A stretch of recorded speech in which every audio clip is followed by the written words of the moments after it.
খেলাফতের সাথে গণতন্ত্রের দ্বন্দ্ব কোথায়? খেলাফতের সাথে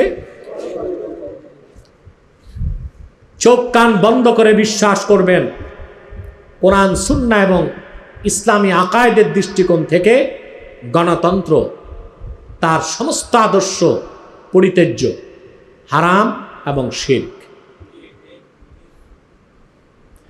এই গণতন্ত্রকে জায়েজ প্রমাণ করার কোনো সুযোগ কোনো মানুষের কাছে কেন নাই? এই ব্যাপারে আমার স্বতন্ত্র লেকচারগুলো শুনবেন। আজকে কয়েকটা কথা বলে দিচ্ছি। আপনি যদি পুরাপুরি গণতন্ত্রকে বিশ্বাস করতে চান, তাহলে আপনাকে প্রথমে ইসলাম ছাড়তে হবে। কি ছাড়তে হবে? আপনাকে বড় বড় শিরক আর কুফরকে মাথা পেতে নিতে হবে। কিভাবে? আমি একটা দুটো দলিল দিয়ে দিচ্ছি। গণতন্ত্র বা ডেমোক্রেসির মূল হচ্ছে জনগণের রায়কে মেনে নেওয়া, আর আইন বানাবার ক্ষমতা জনগণকে দেওয়া। আইন বানাবার ক্ষমতা কাকে দেওয়া? গণতন্ত্র। গণ মানি জন, তন্ত্র মানি আইন। জনগণের আইনকে বলা হয় কি? গণতন্ত্র। কি বলা হয়? এখন আপনি বলুন, আইন বানাবার অধিকার মানুষ রাখে? রাখে?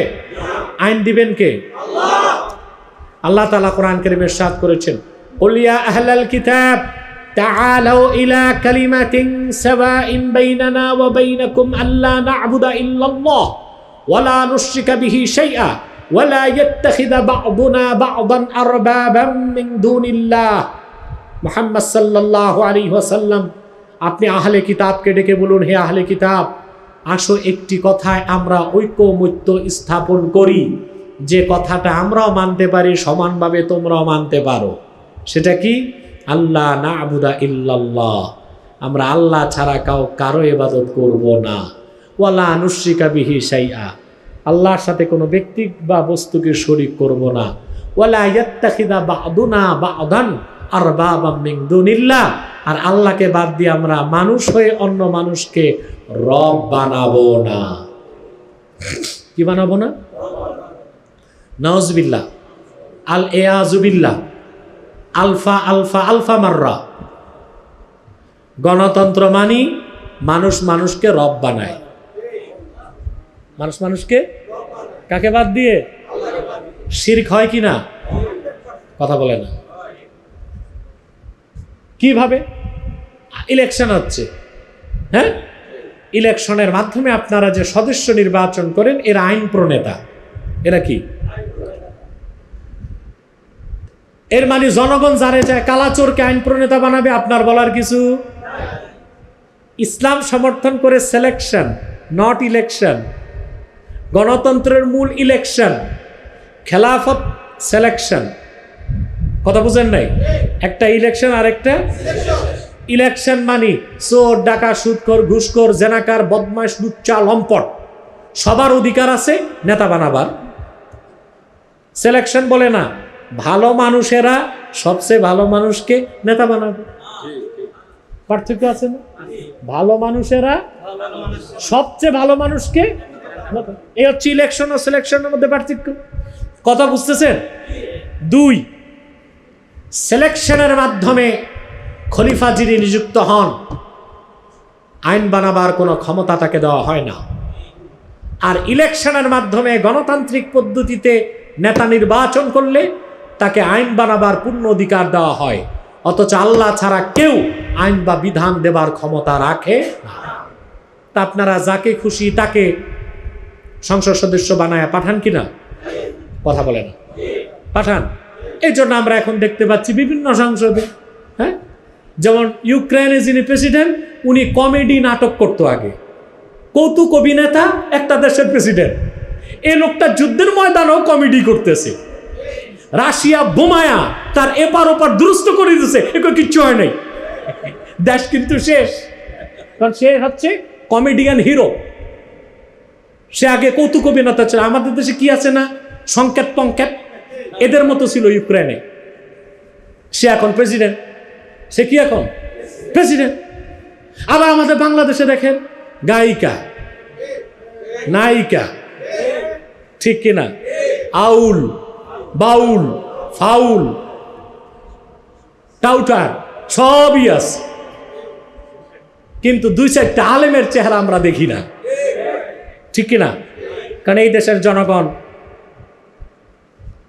ওদেরকে পছন্দ করতেছে, সবার হাতে আপনাদের পছন্দ করুক না করুক গেছে তো, ঠিক কিনা?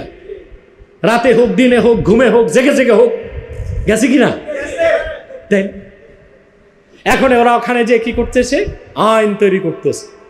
ওখানে একজন সংসদ সদস্য, ওনার মাথা খারাপ হয়ে গেছে, উনি দাঁড়ায় বললেন যে মাননীয় স্পিকার, মহিলারা কাজ করতে করতে বিরক্ত, এখন থেকে মহিলারা চাকরি বাকরি করবে, পুরুষরা কাপড় ধুবে, ঘর সংসার গোছাবে আর চুলা চাকরি চালাবে। এখন বাকি সংসদ সদস্যদেরকে বলা হয় বিলের পক্ষে কারা, সবাই বললো ঠিক আছে হ্যাঁ। উনি বলেন হ্যাঁ জয়যুক্ত হয়েছে, হ্যাঁ জয়যুক্ত হয়েছে, হ্যাঁ জয়যুক্ত হয়েছে, বাস বিল পাস। মনে করেন পুরুষ সব ঢুকলো ঘরে, মহিলারা গেল। একজন দাঁড়ায় বলল, মাননীয় স্পিকার, বাল্য বিবাহ এটা খুব খারাপ জিনিস, অতএব বয়স 21 হওয়ার আগে, মেয়ের বয়স 18 হওয়ার আগে বিয়ে নিষিদ্ধ করা হোক, হারাম ঘোষণা করা হোক। বাকি সদস্যরা বলল ঠিক আছে। উনি বলেন হ্যাঁ জয়যুক্ত হয়েছে। আল্লাহ করছেন হালাল, ওনারা করছেন, ঠিক না? একজন দাঁড়ায় বলল, মাননীয় স্পিকার, দেশে এখন মদের খুব প্রয়োজন, কারণ হাইপার টেনশন মানুষের বেড়ে গেছে, প্রেশার বেড়ে গেছে, চিন্তা বেড়ে গেছে, 2-1 ঢোক মদ টদ না খাইলে রাতে ঘুম আসে না। অতএব অবাধে মদের লাইসেন্স দেওয়া হোক, আর প্রত্যেক শপিং মলে মদের বার খোলার অনুমতি দেওয়া হোক। বাকিরা বলল ঠিক আছে। তিনি বলেন হ্যাঁ জয়যুক্ত হয়েছে, হ্যাঁ জয়যুক্ত হয়েছে, হ্যাঁ জয়যুক্ত হয়েছে। হালাল করে দিলেন। আল্লাহ করছেন হারাম, আপনি করছেন হালাল, আল্লাহ করছেন হালাল, আপনি করছেন হারাম। এইটাই মানুষকে রব বানানো, এটা গণতন্ত্রের মাধ্যমে হয়। এটা আপনি কিভাবে ইসলামী গণতন্ত্র আবার বললেন? বলা যায়? বলবেন আমরা মডিফাই করব, তো করেন। ফেকার কিতাবে আসছে মদ খাওয়া কি? মদের মধ্যে যদি লবণ দেন তখন মদ খাওয়া হালাল, কারণ ওইটার মদ থাকে না, ওইটা হয় শিরকা। কি হয়? এখন কোন পাগল বলবে যে মদ খাওয়া হালাল, কিভাবে? লবণ দিয়া। লবণ দিলে তো ওইটার মদ থাকে না, শিরকা হয়। তো নাম বদলাও, তোমরা মডিফাই করে ইসলামী রাষ্ট্র কায়েম করবা গণতন্ত্রের মাধ্যমে। তো মডিফাইয়ের পর ওটার আর গণতন্ত্র বলো কেন? ওটার নতুন নাম দাও। বুঝেন নাই? মাথায় ঢুকে না? আরে ভাই সাহেব, অনেকে বলতেছে যে আমরা তো আর এই গণতন্ত্র মানবো না, আমরা এটারে ধোলাই মাজাই করে এটারে কি করব, আমরা ঠিকঠাক করে ওই গণতন্ত্র দিয়ে রাষ্ট্র ক্ষমতায় যাব। তো এত কাটা ছাটার পরে ওইটার নাম আর গণতন্ত্র রাখার দরকার কি? নাম বদলাও।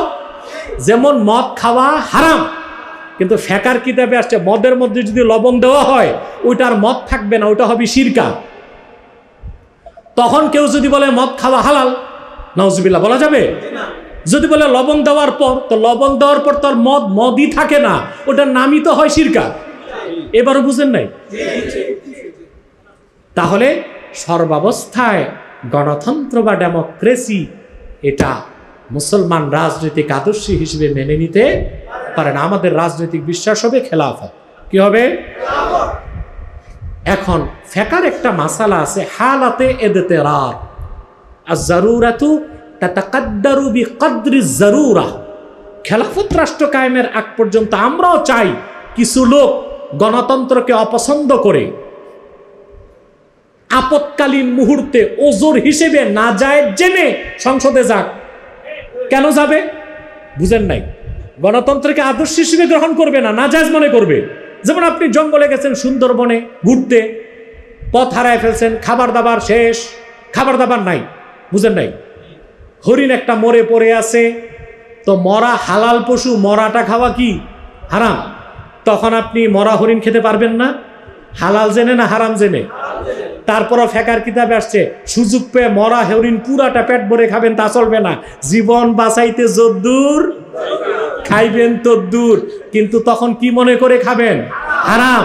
আপনার যদি তাগুতকে প্রোটেকশন দিতে একটি দলকে, কতিপয় মানুষকে নির্বাচনের মাধ্যমে যেতে হয়, তখনও গণতন্ত্রকে হারাম ও মুহিম ইলা শিরক, মুয়াদ্দি ইলা শিরক জেনেই যেতে হবে, এই জন্যে যেন তাগুতের বিপক্ষে, দ্বীনের পক্ষে কিছু নাও করা যায়, অন্তত দ্বীনের বিপক্ষের কাজকে ঠেকায় দিব।